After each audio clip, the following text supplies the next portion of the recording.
जीवन में सुख और दुख का वारा न्यारा मन से होता है। मन ही मुख्य है। अगर मन निर्मल है तो सुख ही सुख है, और मन मैला है तो दुख ही दुख है। बाहर चीज़ों की आवश्यकता तो थोड़ी होती है, जो बाहरी चीज़ें हैं उनकी आवश्यकता थोड़ी है। थोड़ा सा भोजन, थोड़े से कपड़े और सोने के लिए थोड़ी सी जगह। राग रंग में पढ़ करके हम खटपट में पड़ जाते हैं और बहुत ठाठ जमाने लगते हैं, इसलिए उसी में उलझ जाते हैं। लौकिक उन्नति के चक्कर में पढ़ करके आध्यात्मिक उन्नति को एकदम भूल जाते हैं। बाहर की चीजें कम बेश होती हैं और भीतर की समान होती हैं। जितने मनुष्य हैं सबके मकानों में अंतर है। छोटा मकान, बड़ा मकान, झोपड़ी, खपड़ेल, पक्का, भवन, सबका बराबर हो ही नहीं सकता है। प्रारब्ध पुरुषार्थ भिन्न भिन्न है, उसमें सबका बराबर नहीं होगा। इसलिए दूसरे को देख करके उस प्रकार तृष्णा करना मन को उलझाना है। सबका शरीर एक समान नहीं है, बुद्धि एक समान नहीं है, कर्म संस्कार एक समान नहीं है, प्रतिभा एक समान नहीं है, फल भोग एक समान नहीं है।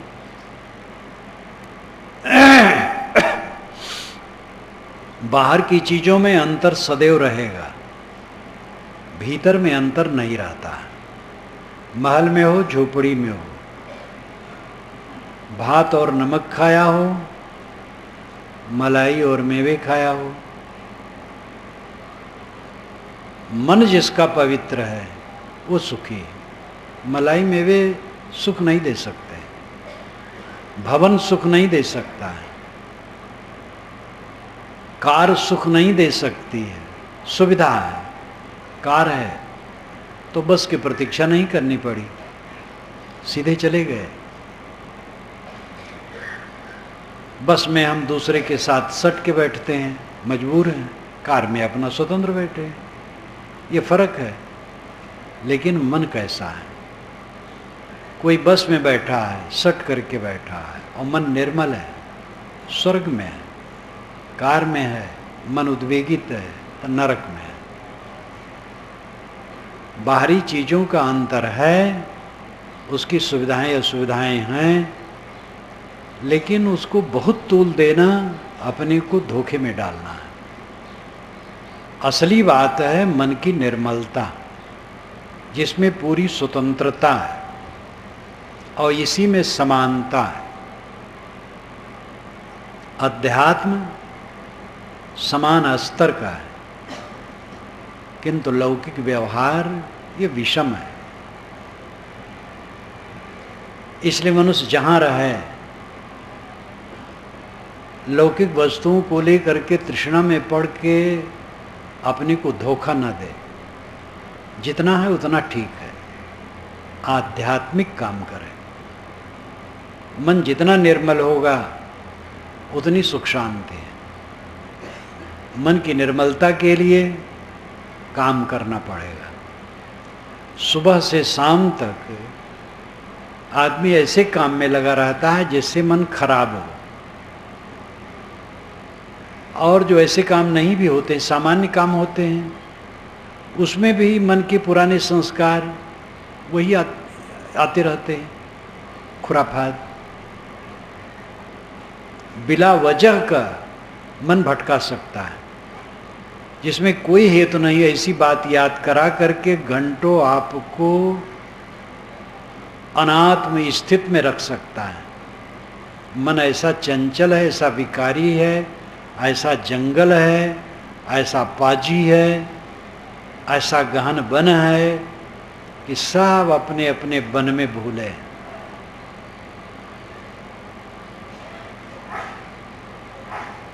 इस मन के बन को काटो, मन के रोग को काटो, मन के विकारों को काटो। उसी के लिए भक्ति, सेवा, स्वाध्याय, साधना सब है। ये आध्यात्मिक कॉलेज को हो, विश्वविद्यालय को हो, विद्यापीठ को हो, ये आध्यात्मिक है।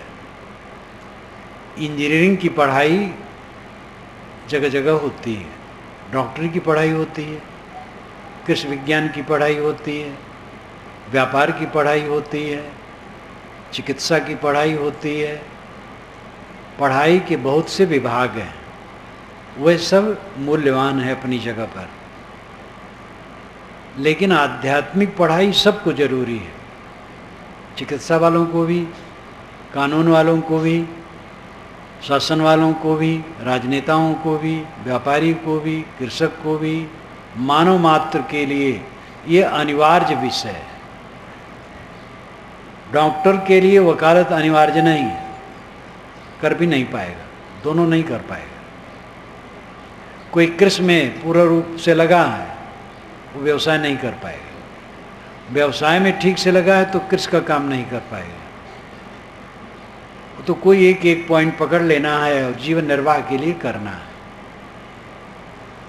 लेकिन सबके लिए जो अनिवार्य है वो आध्यात्मिक है।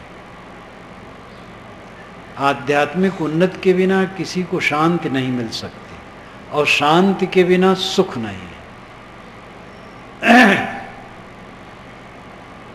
ऐसा जीवन जीने की जरूरत है जिसमें मन की निर्मलता निरंतर बनी रहे। जीवन यात्रा में अनेक प्रकार के लोग मिलेंगे, अनेक वस्तुएं मिलेंगी, अनेक परिस्थितियां मिलेंगी, अनेक घटनाएं घटेंगी। उन सभी में कहीं भी विचलित न होना, कहीं भी बह न जाना, अपने को संभालना, ये कर्तव्य है। अचानक प्रिय व्यक्ति छूट जाता है, जिसके लिए सपने में भी आभास नहीं, अचानक हो जाता है। देखो आज अभी मुझे बताया गया कि आप लोग तो अखबार पढ़ते हैं, जाने होंगे, अभनपुर के पास एक मंत्री जी जा रहे थे, गाड़ी फिसल गई, उलट गई, जल गई, उसमें सब के सब चल गए। हवाई जहाज की घटना हो गई, कोई मरा नहीं। और मोरारजी देसाई तो एकदम बिल्कुल साफ पाक। जब हवाई जहाज नीचे आई, वो उतर करके एक किसान का घर था, उसके खाट पर जा करके बैठ गए। तो कभी ऐसी घटना घटती है हवाई जहाज की? नहीं तो नहीं, सब के सब भस्म हो जाते हैं। अभी 1-1.5 महीने के पहले विदेश में एक घटना घटी, 200 लोग हवाई जहाज में थे और हवाई पट्टी पर हवाई जहाज उतर गया था, लेकिन वर्षा के नाते फिसल गया।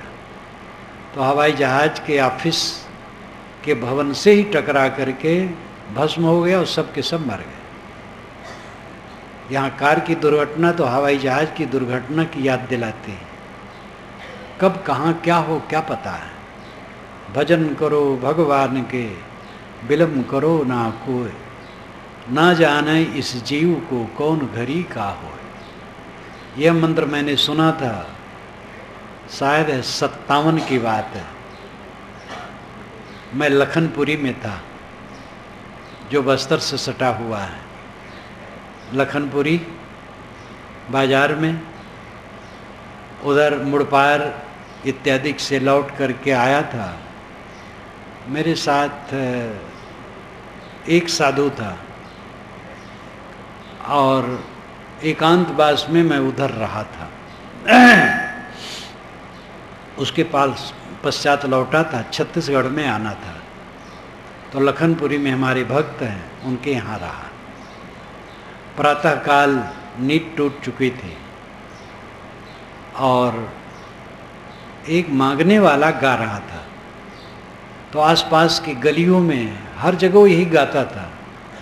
तो मिनटों उसको मैं सुनता रहा। भजन करो भगवान के, विलम्ब करो ना कोई, ना जाने इस जीव को कौन घड़ी का हो।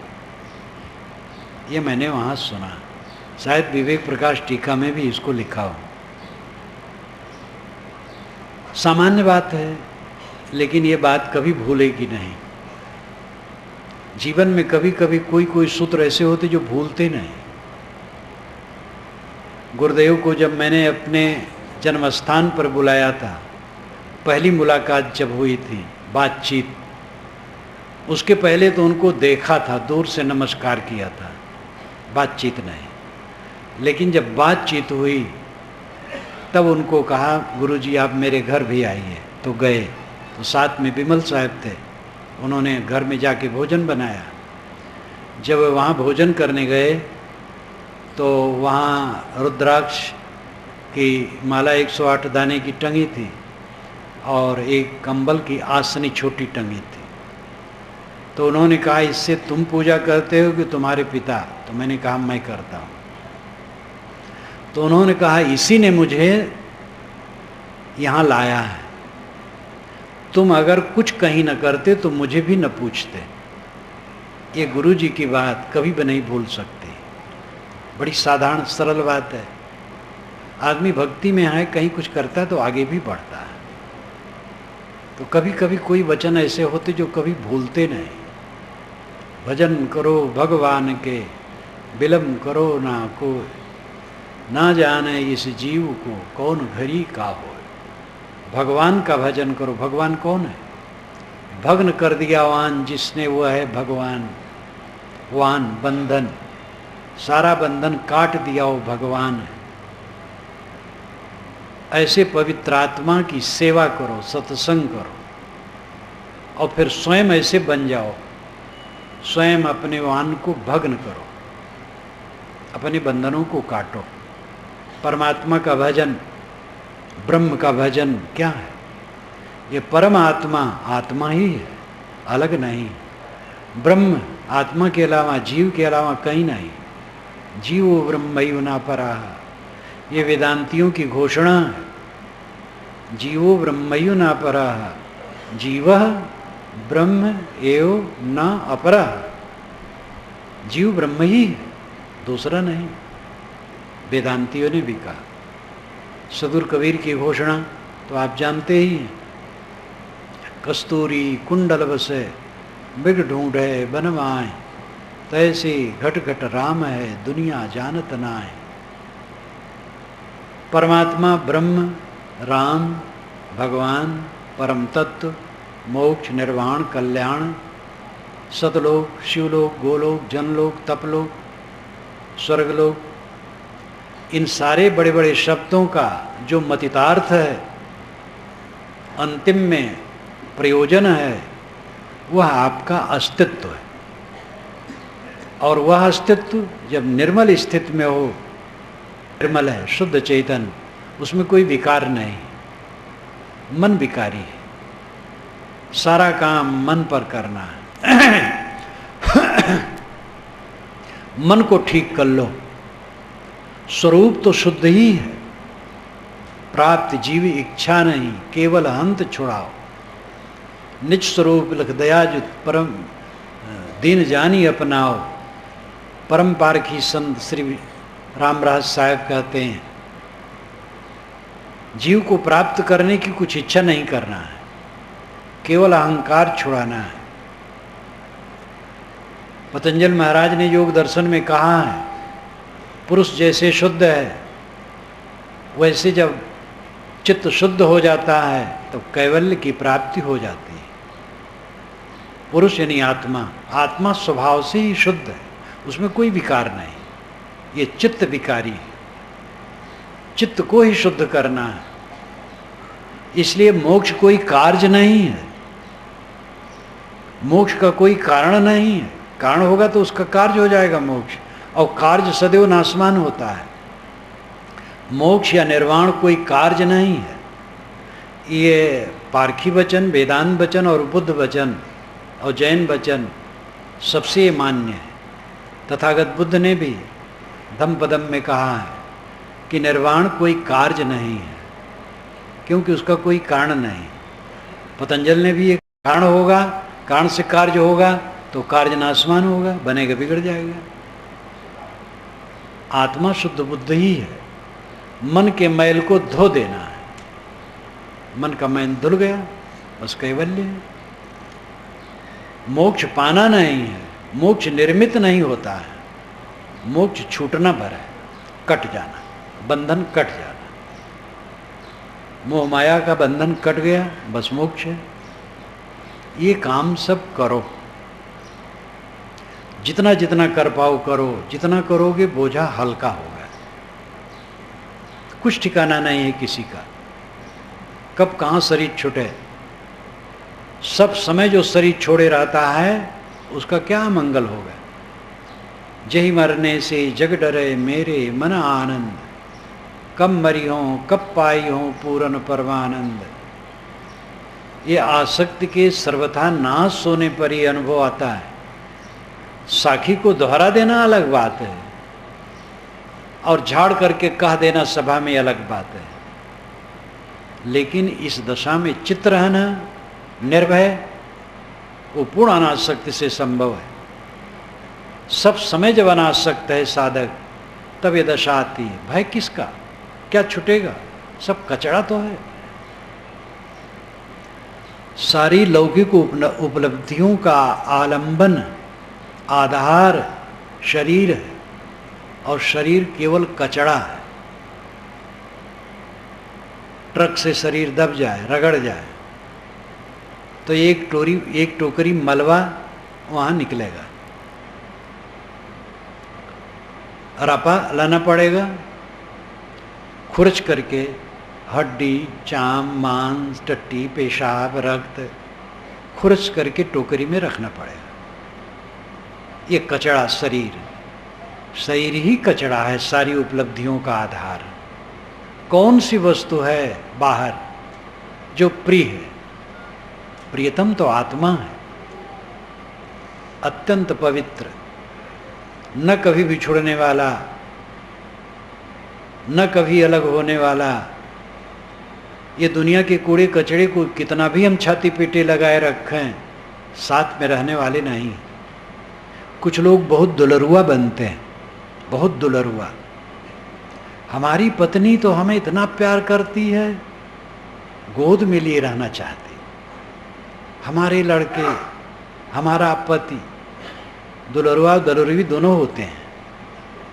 कितनी देवियां भी अपने बहुत मानी हम बड़ी दुलरवी हैं, और पुरुष भी कितना माने हम बड़े दुलरुआ हैं।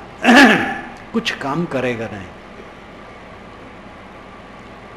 जहां घंटी बजी मौत की, बात नहीं कर मिलेगा, प्रेमियों से बात कर ले, अचानक सब व्यवस्था बदल जाएगी।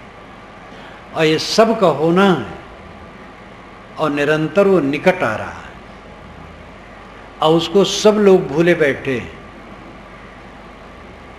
मौत की याद करने की जरूरत है। मौत की याद जितनी होगी, हमारा मन उतना शांत होगा। आत्मा और अनात्मा के भेद को समझो। जड़ और चेतन का निर्णय पारक सिद्धांत का मुख्य निर्णय है। जड़ और चेतन। हमारे बड़े गुरु भाई तिलक साहब थे, वे बहुत बड़े पंडित थे और भागवत इत्यादि कहते थे। संस्कृत व्याकरण के विद्वान थे, फैजाबाद के थे। वे साधु हो गए और गुरु जी के शिष्य हो गए। मैं घर में था, उनको मैं आश्रम में देखा बढ़ारा। फिर संयोग पड़ा कि उस गांव में गए, एक उनके भक्त के संबंधी थे, वहाँ गए। तब जब कोई चर्चा मेरी किया तो कह रहे भाई उनसे मिलाओ, वो तो बहुत सत्संगी है। जब मैं पता पाया तो खुद उनके पास गया, तो अपने यहाँ भी लाया जहाँ मेरा जन्म स्थान था, रखा। दूसरे दिन चलने लगे तो मैंने कहा कि साहब मुझे कुछ ज्ञान दीजिए। उन्होंने कहा जड़ चेतन निर्णय ठीक से जो समझ लिया, अब ज्ञान बाकी कहाँ। ये बात भी नहीं भूलती, न भूलेगी। जड़ चेतन का निर्णय ठीक हो जाए, सारी भ्रांति कट जाएगी। ये जगत कोई चला रहा है आकाश में बैठा, जड़ चेतन का निर्णय न होने से ऐसा भ्रम होता है। कोई नहीं चला रहा है, जड़ चेतन के गुणधर्मों से स्वतः चल रहा है। पानी कोई बरसा रहा है, जब नहीं बरसता तो लोग हवन तर्पण और प्रार्थना में लग जाते हैं। पानी बरसने के जितने कारण हैं सब प्राकृतिक हैं, प्रकृति के नियमों से पानी बरसता है। कोई देवता पानी नहीं बरसाता है। जड़ चेतन का निर्णय हो जाएगा, पानी बरसने का झंझट की कल्पना नहीं होगी। भगवान सब कर देता है, भगवान की कृपा। भाई अब क्या करूं, ऐसा हो गया। बंबई में विस्फोट हुआ, एक लागे ट्रेन में कई जगह। भगवान की कृपा है, भगवान की प्रेरणा है। कहते भगवान की इच्छा के बिना तृण नहीं हिलता है, तो इतना विस्फोट भगवान की इच्छा के बिना कैसे हुआ? घूस बहुत बड़े बड़े लिए जाते हैं। सरकार जितना धन देती है सेवा में, विविध क्षेत्रों में, अरबों अरबों खरबों खरबों, उसका कितना हिस्सा बट जाता है आपस में, ये तो जो उसके संबंधित लोग हैं वही जाने। मैं तो सुनता हूँ, ना अखबार पढ़ पाता हूँ, ना टीवी देख पाता हूँ, उड़ी उड़ी बात आप लोगों से सुन लेता हूँ। बड़े बड़े गबन राजनेता करते हैं, व्यापारी कितना कितना आवारा न्यारा करते हैं, धर्म के नाम पर कितनी कितनी बदमाशियां चल रही हैं। एक तरफ भगवान, एक तरफ दुराचार। उपासना स्थल है, वहाँ असलहा इकट्ठा किया जाता है, तो बंदूक बम, और वहाँ मीटिंग होती है दूसरे समाज पर हमला करने के लिए। और ये सब भगवान चुपचाप देखता और सुनता और सबको प्रेरणा देता है, करो। क्योंकि इच्छा, ईश्वर की इच्छा बिना तृण नहीं हिलता है, तो बम कैसे फटेगा? किसी मंदिर और मस्जिद में बम कैसे फटेगा? और इतना इतना बड़ा घूस कैसे कोई लेंगे? और इतना सारा कुकर्म जो होता है बिना भगवान की इच्छा कैसे होगा? ये कोई समझ आने की बात है? एक ईश्वर सर्वत्र व्याप्त है और सर्वशक्तिमान है और सब कुछ जानता है। ईश्वर सर्वत्र है, सर्वज्ञ है और सर्वशक्तिमान है। ये हमारे पूर्वजों की शुभ कामना की कल्पना है। हमारे पवित्र आत्मा, पूर्वज पुरुषों ने ये सुंदर कल्पना की कि एक ऐसी शक्ति हो जो सर्वत्र हो और सब कुछ जाने और कुछ भी कर सके, लेकिन वो गलत न करे, अच्छा करे। ये शक्ति की कल्पना है, ये बड़ी सुंदर कल्पना है। और अगर ऐसा हो तो दुनिया में तकलीफ न हो। जहाँ दुष्कर्म होने की बात है वहाँ वो है, होने नहीं देगा। जानता है, तुरंत रोकेगा। लेकिन आप जानते हैं, एक दिन कानून उठा लिया जाए तो जो बर्बादी होगी सहज समझा जा सकता है। केवल छत्तीसगढ़ के लिए उठा लिया जाए कि कल कोई कानून नहीं, तो चलना मुश्किल होगा। और जो व्यापक ईश्वर है वो बैठा रह जाएगा। तो हमारी कल्पना है, इसलिए हर बात पर भगवान जाने हैं। भगवान की ऐसी ही मर्जी थी, लोग टेक ले लेते हैं। हर आदमी, हर जीव स्वतंत्र है। कितनों वेद शास्त्र उपदेश हो, जिसके जो भाता है, निर्मल साहब ने कहा है, और वैसे कर्म करता और फल पाता है। पूरा पद तो याद नहीं इस समय। उनकी बातें बड़ी धारदार हैं। आदमी जब तक अपने को न बदलेगा कोई क्या करेगा? जीव स्वतंत्र है, जैसी बुद्धि वैसे करता है। कर लेने के बाद फल पाता है, कहीं जा नहीं सकता। ईश्वर सर्वत्र व्याप्त है, कण कण में है। वो है नियम। जड़ और चेतन के नियमों से संसार की सारी गतिविधि चलती। यही ईश्वर का क्या व्यापकत्व का लक्षण है। एक कण में भी ईश्वर है, यानी नियम है, जिससे उसमें गति होती है और कंकर बनता है, और बड़ा कंकर हो जाता, पत्थर बनता है, लोहा बनता है, तमाम वस्तुएं बनती हैं, बादल बनते हैं, वर्षा होती है, वनस्पतियाँ उगती हैं, चारों तरफ क्रियाएं होती हैं, क्योंकि द्रव्यों में गति है। वो गति, रित, वैदिक भाषा में रित है, वही नियम है, वही ईश्वर है। प्राकृतिक क्षेत्र में उनके नियम ईश्वर हैं, आध्यात्मिक क्षेत्र में आत्मा ईश्वर है कि जड़ चेतन का निर्णय करो। जड़ चेतन का सही निर्णय हो जाए, कहीं भ्रांति नहीं रहेगी। पारखी संत जड़ चेतन का निर्णय ही देते हैं। कपिल जी महाराज ने जड़ चेतन का निर्णय दिया था, आगे चल करके जड़ चेतन को मिला दिया गया। जड़ चेतन मिला करके ब्रह्म है, ये गड़बड़ कर डाला गया। ब्रह्म तो ज्ञान स्वरूप है, वो जड़ में क्यों है? जड़ से अलग है। आत्मा ब्रह्म है, जीव ब्रह्म है, जड़ जड़ है, जड़ चेतन अलग अलग है। निर्णय यथार्थ ग्रहण करो।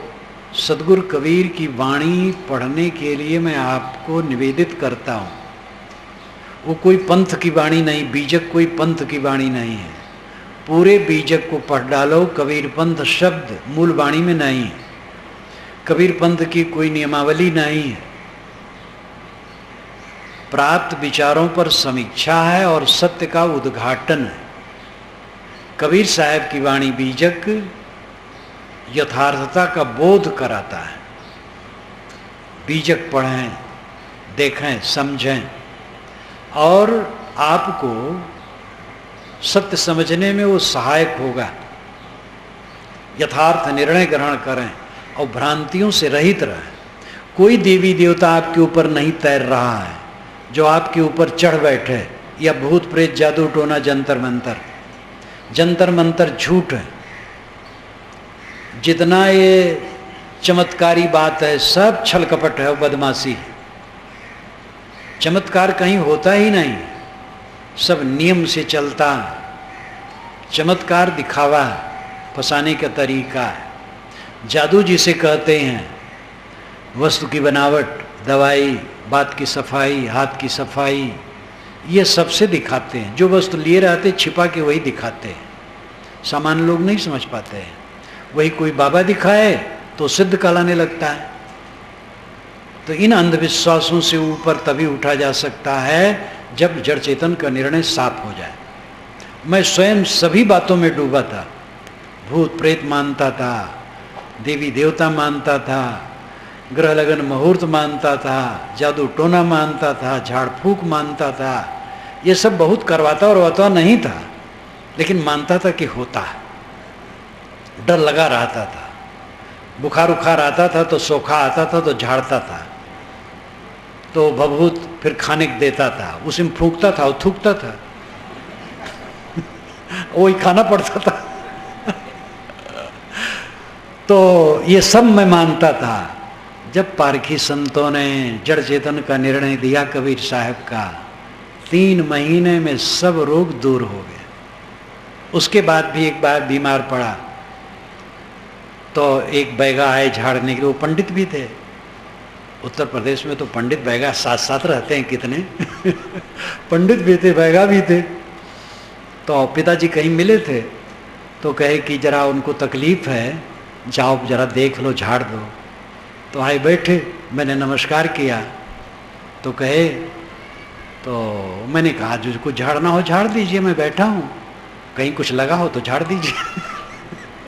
कहे हाँ आप तो मानते नहीं हो, अब क्या झाड़ें। मेरा भ्रम 3 महीने में सब कट गया था। देवी देवता हैं, देखो ये सब देवी देवता बैठे, इससे बड़ा देवी देवता कहीं मिलेंगे। श्रुति भी तो यही कहती है, मातृ देवो भो, पितृदेवो भो, आचार्य देवो भो, अतिथि देवो भो। माता पिता गुरु अतिथि देवता हैं। कबीर साहब ने कहा, कबीर जेते आत्मा तेते शालिग्राम। जितनी आत्मा है सब शालिग्राम भगवान है। देवी देवता ये प्राणी है, आत्मा परमात्मा है। विश्व के नियमों से विश्व चलता है, कोई देवता उसको नहीं चलाता है। देवता भूचाल नहीं लाता है, देवता ज्वालामुखी नहीं फोड़ता है, देवता ट्रेन में विस्फोट नहीं करता है। ये सब देवता नहीं करता है। उधर प्राकृतिक नियमों से हो जाता है और इधर मनुष्यों की गड़बड़ी से हो जाता है। देवता को दोष देने की जरूरत नहीं है। यथार्थ निर्णय को ग्रहण कीजिए और भ्रांत से रहित रहिए। किसी दिशा में किसी दिन जाओ, कोई चिंता नहीं। दिशा शूल नाम की कोई चीज नहीं है।